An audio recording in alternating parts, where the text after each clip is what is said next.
Olá, alunos queridos, sou a professora Esther Gomes. A gente vai mudar um foco agora do nosso estudo de língua portuguesa. Até então, nós estudamos as 10 classes de palavras. Então, esse estudo das classes de palavras é o estudo morfológico. A partir de agora, a gente vai mudar para o estudo sintático. Então, agora, nós não vamos estudar as palavras mais de maneira isolada, igual nós vimos com as suas flexões, né? Variações e tal. A gente vai ver essas palavras dentro das sentenças. Então, a gente só vai poder fazer esse estudo se nós tivermos as palavras dentro de sentenças. Isso é a sintaxe. Então, a sintaxe vai estudar as palavras e a forma que elas se organizam em sentenças fazendo sentido. Então, a gente tem aí o exemplo: doce, deu, comeu, Fábio, morango. Essas palavras, do jeito que estão, elas estão desordenadas. E aí, ordenando, Fábio comeu doce de morango. E aí, quando a gente ordena essas palavras, elas passam a fazer sentido. E a relação que uma palavra possui com outra palavra, é chamada de função sintática. Então, as classes morfológicas que nós já estudamos, elas servem para a gente verificar qual é a função sintática que essa palavra vai poder ter dentro da oração. Tá? Então, precisamos ter em mente esses três conceitos: frase, oração e período. Então, o que é uma frase? Qualquer enunciado com sentido completo. Então, pode ser de uma simples palavra, como silêncio, que quando ela é pronunciada todo mundo consegue entender, ou hoje está um dia fresco, quando a gente tiver um enunciado maior, tá ok? Por exemplo, silêncio, preciso explicar a matéria. É um enunciado maior do que só silêncio. Só que os dois você consegue entender perfeitamente. Então, frase, qualquer enunciado com sentido completo. A oração, que é a base da sintaxe, então, a nossa sintaxe, ela estuda as orações. Então, oração, base da análise sintática. Tem um enunciado com sentido, mas obrigatoriamente vai possuir verbo, tá ok? A oração também é chamada de frase verbal, porque oração precisa ter verbo para ser uma oração. E a frase sem verbo, como silêncio, oi, tudo bem, são frases nominais, tá? E os períodos, que é um outro conceito, vai ser o conjunto de uma ou mais orações, tá? Se eu tiver uma única oração, período simples. Se eu tiver duas ou mais, período composto. E aí, o número de orações é determinado pelo número de verbos ou número de locuções verbais que nós tivemos dentro dessa oração. O período ele vai ser determinado pela letra maiúscula até a pontuação, ou ponto final, ou reticências, exclamação, interrogação e por aí vai. Ok? Vírgula não determina nem ponto e vírgula. Só uma pontuação que marca final de frase, tá? Seguindo, a gente vai começar a dividir o nosso estudo sintático, tá ok? Os primeiros termos são os termos essenciais da oração. Toda oração precisa de verbo. E a partir de então a gente começa a analisar os termos da oração. Os termos essenciais são sujeito e predicado. Provavelmente já devem ter ouvido falar, né, desses nomes lá no primário, posteriormente também.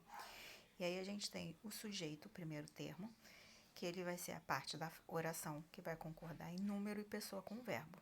E é o ser sobre quem eu digo alguma coisa. Então, por exemplo, Maria comprou frutas na feira.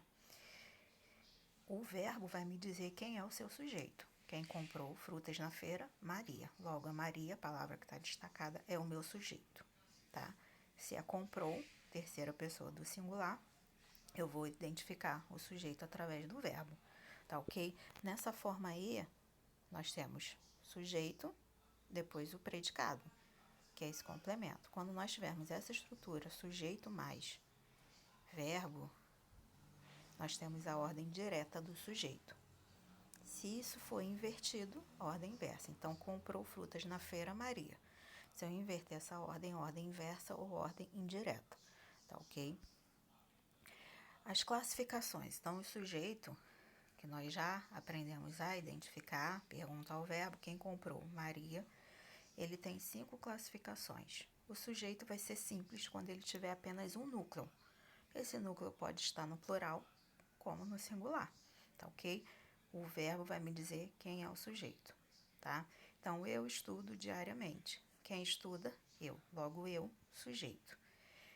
Os pássaros verdes estão no jardim. Quem é que está no jardim? Os pássaros verdes. Sendo que dentro desse sujeito, os pássaros verdes, eu tenho uma palavra mais significativa, que são pássaros.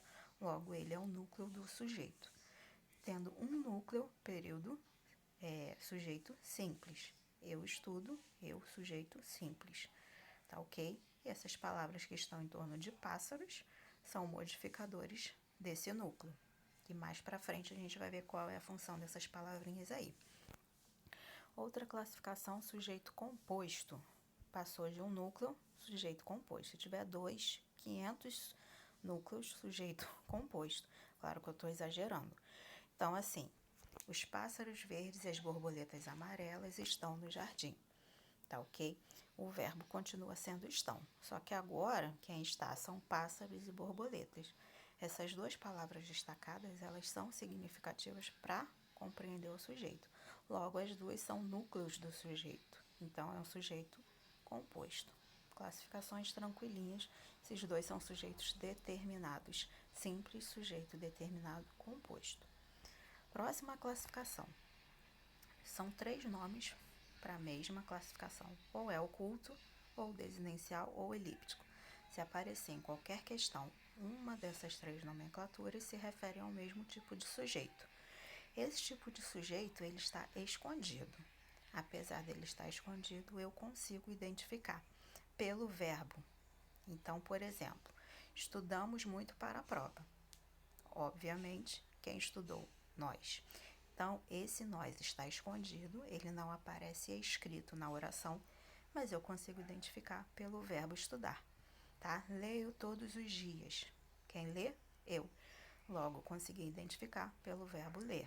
Então, é um sujeito determinado, oculto, desinencial ou elíptico, tá ok? Sujeito simples, composto e oculto, eles são determinados na oração, tá? Simples e composto estão explícitos. Oculto está implícito na oração. Próxima classificação. Agora, a partir de agora, um pouco mais de atenção, porque é uma classificação mais difícil de você identificar, porque ele é indeterminado. Ou seja, alguém está praticando a ação verbal, só que eu não consigo identificar pelo verbo, como no oculto, tá? O verbo aí não consigo identificar. Então, são 2 formas de fazer um sujeito indeterminado. Ou é o verbo na terceira pessoa do plural, esqueceram o livro na sala. Chego na sala, pego o livro, não sei de quem é, não tem nome, esqueceram, né? Sujaram o chão, não sei quem é. Ou quando você não sabe, ou quando você não quer dizer, né? E falaram mal de você. Alguém falou, porque uma pessoa, né, física falou com você. Só que você não quer identificar. É aquele verbo da fofoca, né? Você sabe, mas não quer identificar. Então, é indeterminado. Terceira pessoa do plural. Tá ok? Prestar atenção se não houver referente. Por exemplo, João e Maria são irmãos. Estudam diariamente. Logo, o sujeito de estudam é João e Maria. Então, o contexto vai determinar se tem sujeito ou não. Essa frase solta, esqueceram o livro na sala, não tem como eu determinar. Então, é um sujeito indeterminado.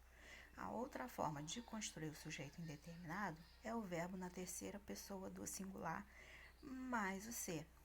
Esse ser, SS, chama índice de indeterminação do sujeito. Então, por exemplo, precisa-se de funcionários. Eu não consigo fazer essa transposição. Funcionários são precisados. Fica esquisito, né? E outra coisa, não se inicia sujeito com preposição. Então, esse de funcionários não pode ser sujeito, porque se inicia com preposição. Então, essa é uma forma de construção de sujeito indeterminado. Verbo na terceira pessoa do singular, mais o ser de indeterminação do sujeito. Próxima classificação, oração sem sujeito ou inexistente. Um nome ou outro podem ser encontrados. Então, são verbos impessoais. Verbos impessoais, logo, nenhuma pessoa pratica a ação desses verbos, né? Então, como isso pode acontecer? São fenômenos da natureza. Chove, amanheceu, relampejou, né, ventou. São fenômenos da natureza que ninguém exerce ação de chover. Se for no sentido figurado, né, choveram mentiras, aí sim, mas é um sentido figurado. Mas o verbo em si, no sentido literal, não tem ninguém praticando essa ação de chover. Atenção que os outros 4 tipos de sujeito que nós vimos, alguém pratica essa ação. Uns eu não identifico, que é o indeterminado.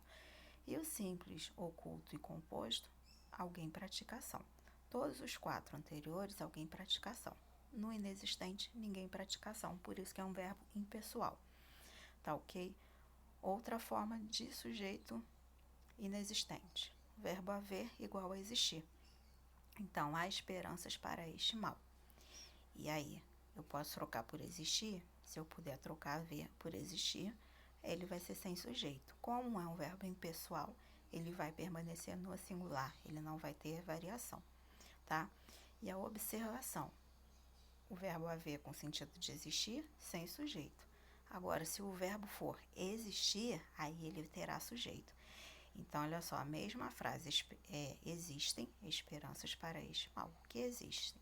Esperanças. Aí, esperanças será o sujeito. Só o verbo haver que não vai ter sujeito, tá? Outro caso, o verbo ser está indicando tempo e distância. São 10 horas, ninguém exerce a função de ser, a ação de ser 10 horas. Está tarde, são 3 quilômetros daqui até sua casa. Então, são formas do verbo ser estar, indicando tempo ou distância, sem sujeito. Verbo chegar e bastar nos seguintes enunciados. Esses verbos seguidos da preposição de. Então, chega de tristeza, basta de desculpas. Percebam que basta e desculpas, né? Desculpa está no plural, por isso que não pode ser também sujeito, tá ok? Aí o que eu falo? Não pode ter sujeito com preposição. Tá? Então, aí tem um mapinha dizendo exatamente. Então, temos aí um mapinha com um resumo do que é sujeito, como eu disse. Sujeito determinado, simples, composto e oculto, eu consigo identificar. Pode estar explícito ou implícito. E o indeterminado é aquele que eu não consigo identificar, apesar de alguém praticar ação. E o sujeito inexistente é aquele que ninguém pratica ação. Tá? Outro termo essencial. Então, nós já vimos sujeito e agora o predicado. O predicado é aquilo que não é o sujeito. Então, o que não é sujeito é predicado e vice-versa. Então, tudo que eu falo sobre o sujeito é o predicado. Então, por exemplo, Maria comprou frutas na feira. Nossa frase lá do sujeito. Maria era quem praticava a ação de comprar frutas. E agora, o que Maria fazia? O meu predicado. Comprou frutas na feira. Tá? Ficaram velhas todas as notícias. Então, todas as notícias é o meu sujeito, que eu estou falando sobre elas, é que elas ficaram velhas.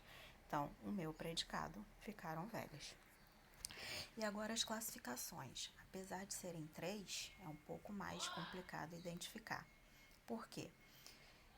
O predicado é a parte principal, até porque nós vimos orações sem sujeito. Então, o predicado é o essencial da oração. E aí a gente tem que analisar o tipo de verbo. Então, de princípio agora, a gente tem que analisar se o verbo tem ação ou não tem ação. O verbo é significativo, que é o de ação, ou não é significativo, que é o sem ação. E aí o predicado nominal. O núcleo dele vai ser um predicativo do sujeito. Já vimos o que é sujeito. E o predicativo é o quê? Uma característica ou estado do ser. E é o verbo que não tem ação. Então, o predicado nominal ele tem a seguinte estrutura. Verbo de ligação, verbo sem ação, mais uma característica do sujeito. Essa característica recebe o nome de predicativo.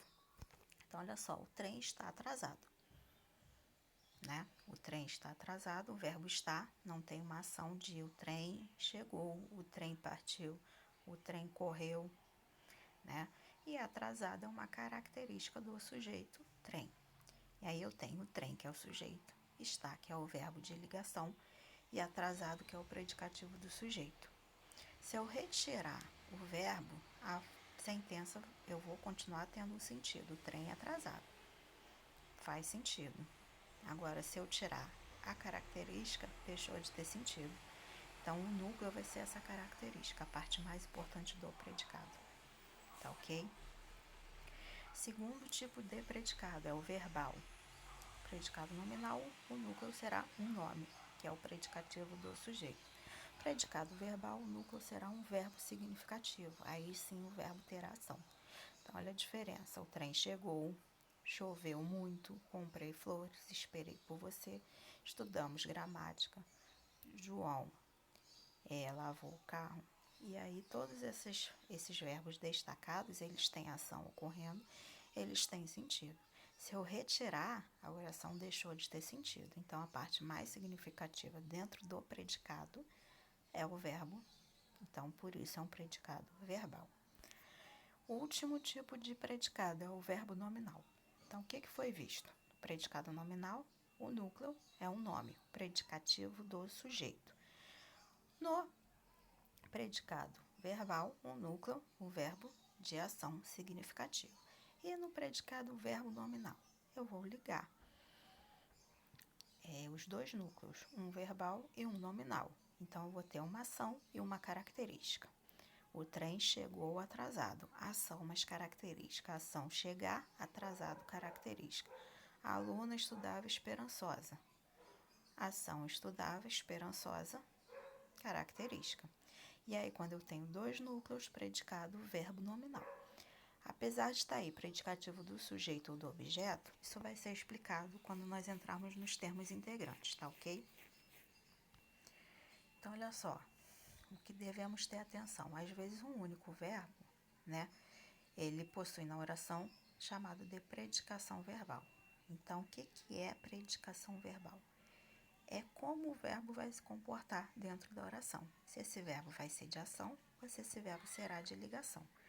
Então, a gente tem aí três seguintes classificações para a predicação verbal. Toda vez que cair numa questão, dê a predicação verbal. Ou é de ligação, que é o verbo sem ação, ou é o verbo com ação. O verbo com ação vai ser intransitivo ou transitivo, tá ok? E aí, o verbo intransitivo é aquele que não tem complemento. O sentido do verbo está nele mesmo. Eu não preciso de nada mais para entender a ação verbal. Então, a criança nasceu. Eu não preciso falar nasceu o quê, nasceu de quê. A criança nasceu, já entendi a predicação, tá ok? Segunda classificação, o verbo transitivo. Ele já tem complemento. E aí nós temos três verbos transitivos, tá ok? O verbo com complemento é aquele que a ação não está completa, precisa de algo para que eu venha entender, tá ok? Então, ele pode ser transitivo direto quando esse complemento não tem preposição. Então, abrir a garrafa de refrigerante. Abrir algo. Pergunta para o verbo. Quem abre, abre algo. Logo, esse algo, a garrafa de refrigerante, é o meu objeto direto. Tá ok? Verbo transitivo direto é completado pelo objeto direto. Então, tudo que responder ao verbo abrir o que, esse o que é o objeto direto, sem preposição. Transitivo indireto, com preposição. A ligação é de forma indireta. Então, precisamos de ajuda. Eu preciso de algo. Esse de algo completa precisar. Logo, de ajuda é o objeto indireto, aquele que precisa de preposição para se ligar ao verbo, tá? E o terceiro tipo, ele é direto, indireto ou bitransitivo. Esse tipo de verbo precisa de dois complementos, um com e outro sem preposição. Por exemplo, doei alimentos aos pobres.